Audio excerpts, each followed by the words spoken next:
विधान परिषदेसाठी महायुतीचा फॉर्म्युला जवळपास निश्चित। भाजप 12, शिवसेना 4 आणि राष्ट्रवादीला 1 जागा मिळणार असल्याची माहिती।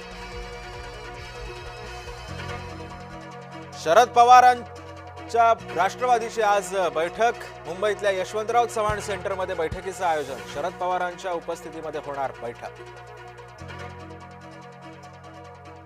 विधान परिषद निवडणूक विदर्भामध्ये उलथापालथ आणि चंद्रपूर आणि गडचिरोलीतही काँग्रेसचे 60 पेक्षा जास्त नगरसेवकांना भाजपने अज्ञातस्थळी नेल्याची चर्चा। काँग्रेसचे नेते विजय वडेट्टीवारांचा आरोप।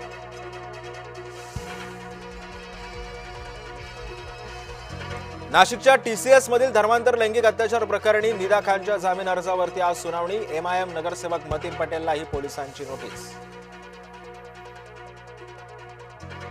बेकायदेशीर गर्भलिंग निदान प्रकरणी भाजपचे कार्यकर्ते डॉक्टर विवेक माने अडचणीत। डॉक्टर मानेंच्या सोनोग्राफी सेंटरमध्ये बेकायदेशीर गर्भलिंग निदान।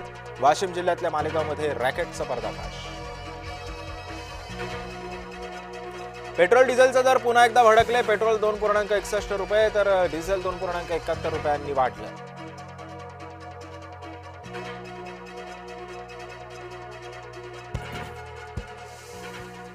हिंगोलीमध्ये पेट्रोल पंपावर मोठी गर्दी। डिझेल घेण्यासाठी 1 किलोमीटरपर्यंत रांगा। ट्रॅक्टरसाठी डिझेल मिळत नसल्यानं शेतकरी मात्र चिंतेत।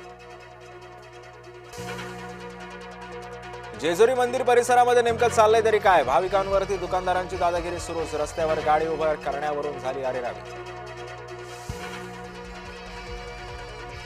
नदीमध्ये बुडून 8 जणांचा मृत्यू। मृतांमध्ये 7 महिलांचा समावेश। कर्नाटकच्या कन्नड जिल्ह्यातली घटना। नदीत शिंपले गोळा करण्यासाठी गेलेली असताना घडली दुर्घटना। रायगडच्या आंबेनळी घाटामध्ये जीप कोसळली। 8 प्रवाशांचा मृत्यू झाल्याची माहिती। महाबळेश्वर पोलादपूर दरम्यान आंबेनळी घाटामध्ये मोठी दुर्घटना।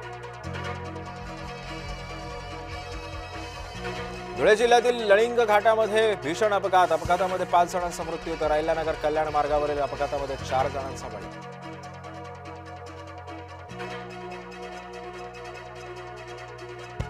चिपळूणच्या वालोपे इथं अपघातामध्ये चिमुकलीचा मृत्यू। संतप्त ग्रामस्थांनी 4 तास मुंबई गोवा महामार्ग रोखला। रात्री 12:30 वाजण्याच्या सुमारास घडली घटना।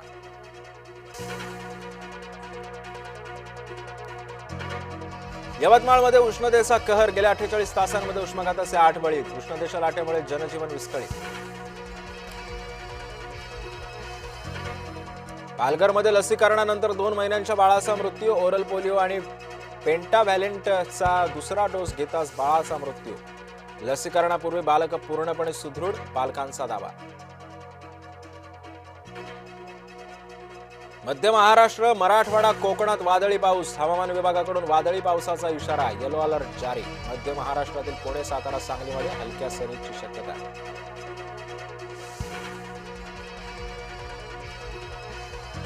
वादळी पावसामुळे पपईच्या बागांचं मोठं नुकसान। येवल्याच्या कोटम गावामध्ये मोठं नुकसान झाल्याची माहिती।